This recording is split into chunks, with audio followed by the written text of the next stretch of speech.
بسم اللہ الرحمن الرحیم۔ السلام علیکم معزز طلبہ کرام، آپ سب کیسے ہیں؟ آج ہم نور الانوار کے سبق نمبر 76 کو پڑھیں گے، اور آج کے سبق کا عنوان ہے احناف پر ہونے والا ایک اعتراض۔ آج کے ہمارے سبق کی جو عبارت ہے وہ ثم ہا ہنا سوال مشہور سے شروع ہوتی ہے۔ آئیے سب سے پہلے عبارت پڑھ کے اس کا ترجمہ کرتے ہیں، اس کے بعد باقاعدہ سبق کی وضاحت کی طرف بڑھتے ہیں۔ مصنف علیہ رحمہ لکھتے ہیں ثم ہا ہنا سوال مشہور لہم علینا، پھر یہاں اصحاب شافعی کا، اصحاب شوافع کا ہم پر ایک مشہور اعتراض ہوتا ہے، مشہور ایک سوال وارد ہوتا ہے۔ وہو، اور وہ مشہور سوال یہ ہے کہ انہو ان نظر احد ان یعتکف شہر رمضان فصام ولم یعتکف لمرض منع من الاعتکاف لا یقضی اعتکافہ فی رمضان آخر بل یقضیہ فی ضمن صوم مقصود وهو صوم نفل ولو كان القضاء واجبا بالسبب الذي أوجب الأداء وهو قول تعالى وليوفوا نذورهم لوجب أن يصح القضاء في رمضان الثاني كما صح الأداء في رمضان الأول كما هو مذهب الزفارة۔ فرمایا کہ وہ یہ ہے کہ اگر کسی نے ماہ رمضان کے اعتکاف کی نظر مانی اور پھر اس نے روزہ رکھا اور ایسے مرض کی وجہ سے جو مانع اعتکاف تھا، اعتکاف نہیں کیا، تو وہ دوسرے رمضان میں اپنے اعتکاف کی قضا نہیں کرے گا، بلکہ صوم مقصود یعنی نفل روزے کے ضمن میں اس کی قضا کرے گا۔ اور اگر قضا اس سبب کی وجہ سے واجب ہو جس سبب سے ادا واجب ہوتی ہے، اور وہ اللہ تعالیٰ کا فرمان ہے وَلْيُوفُوا نُذُورَهُمْ، تو واجب ہے کہ قضا دوسرے رمضان میں اسی طرح صحیح ہو جس طرح سے پہلے رمضان میں ادا صحیح ہے، جیسا کہ یہی امام ظفر کا مذہب ہے۔ او يسقط القضاء اصلا لعدم امکان الصوم الذي هو شرطه کما ہوا مذہب ابی یوسف رحمہ اللہ تعالی، یا پھر قضا اس روزے کے ممکن نہ ہونے کی وجہ سے جو اعتکاف کی شرط ہے بالکل ساقط ہو جائے، جیسا کہ یہ مذہب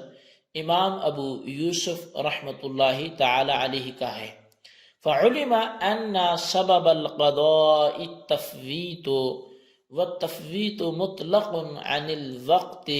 فینصرف الى الکامل وهو الصوم المقصود۔ پس معلوم ہو گیا کہ قضا کا سبب وہ تفویت ہے، وہ فوت کرنا ہے، اور تفویت وقت سے مطلق ہے، لہذا فرد کامل یعنی صوم مقصود ہی کی طرف لوٹے گا۔ جی طلبہ کرام، یہ ہمارے آج کے سبق کی عبارت اور آج کے سبق کا ترجمہ تھا جو آپ کے سامنے پیش کیا گیا۔ در حقیقت امام شافعی علیہ رحمہ اسی معاملے پر جس پہ ہم کافی گفتگو کر بھی چکے اور جاری ہے کہ اگر ادا ہے تو اس کے بعد وہ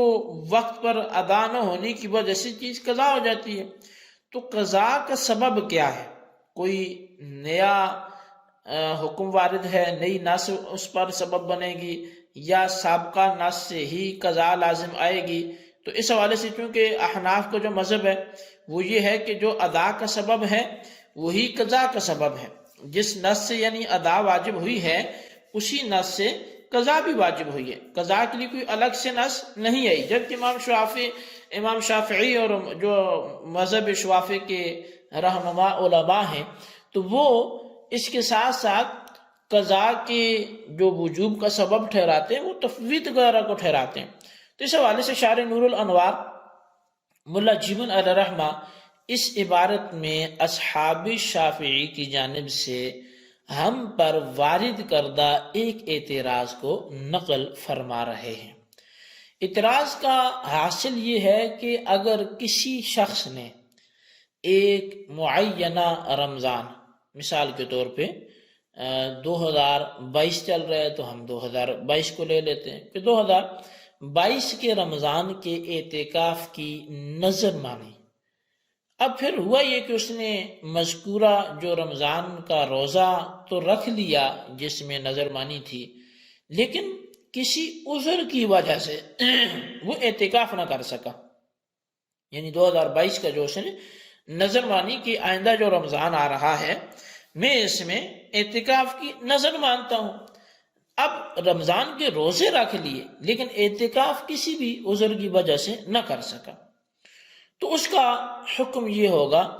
کہ یہ شخص دوسرے رمضان مثلا 2023 کے رمضان میں اپنے اعتکاف کی قضا نہ کرے،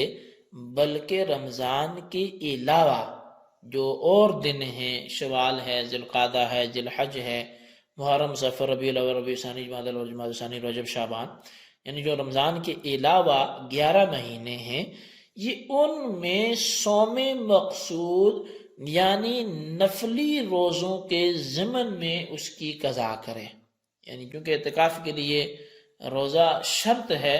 تو لہٰذا اس لیے روزہ تو اس کو رکھنا پڑے گا، لیکن رمضان میں، آئندہ رمضان میں اس کی قضا نہیں کرے گا،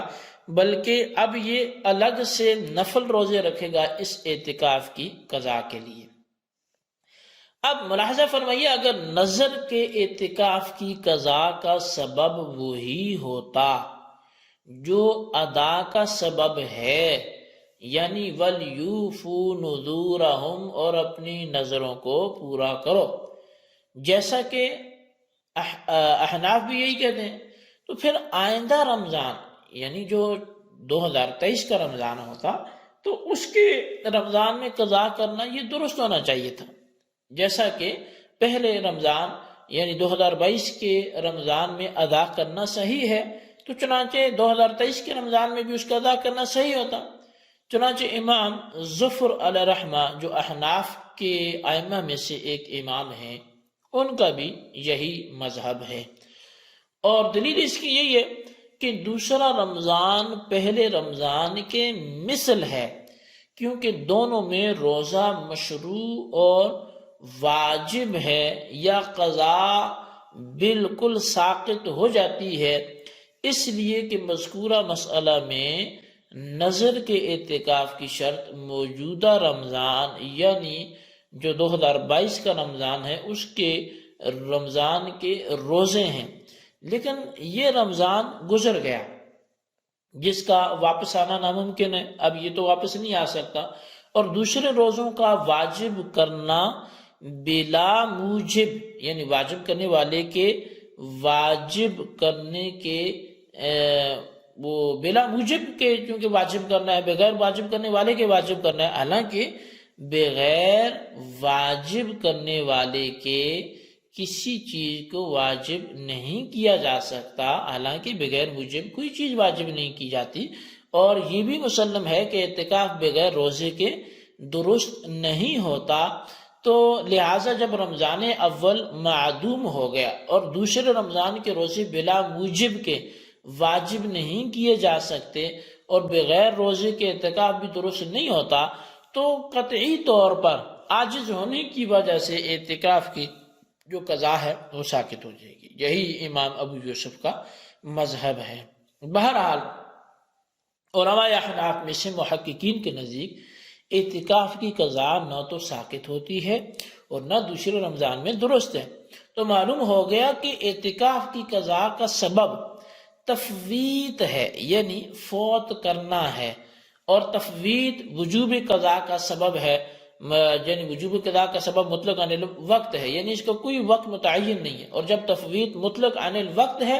تو فرض کامل یعنی صوم مقصود یعنی نفلی روزے کی طرف رجوع کیا جائے گا، یعنی مذکورہ اعتکاف کی قضاء نفلی روزوں کے ساتھ واجب ہوگی۔ پس ثابت ہوا کہ